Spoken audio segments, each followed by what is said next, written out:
14th, 2022 was a critical day that changed my life forever. Salem police raided my home that day in pursuit of illicit drugs. By the grace of God, they didn't find any, but that day was the day that they took my home. They took my car. They took all my friends, which were the drug users around me, and my relationship with my daughter. That day changed the course of my life in negative ways, but positive now. I can see the positive ways that it's changed my life now. I became homeless on the streets, starving, begging people for money. I was raped, robbed, and beaten under bridges several times by people that I consider friends, people that I loved. By the time I came into the Freedom Home, I was completely void of any emotion, any hope, very depressed. I had been through 2 suicide real attempts in my life already, and I was clearly on my way to a third. And this time I was pretty much convinced that I was going to succeed this time. I really felt like there was just no hope for me to ever get well. I had been labeled as mentally ill most of my life. I've been on mood stabilizers, antipsychotics, depression medicines of all kinds. I felt like a lab rat most of my life. I was severely rejected by my family, my immediate family.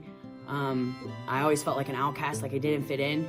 I suffered a lot of trauma, physical, sexual, emotional, mental abuse as a child, and that led into me becoming an abuser myself for many years and failing in relationships, which eventually caused me to not see my own worth in myself.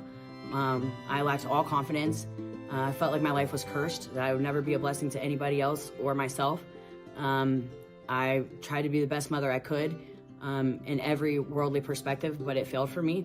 I did NA, AA, sober living. I went to an inpatient treatment facility to get help for my drug addiction.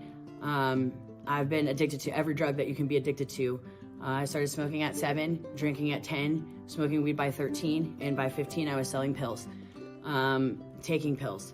My first suicide attempt, I used pills and overdosed on Oxycontin, and God came into my life at 19 years old, and I just didn't know him well enough to be able to serve him the way I should.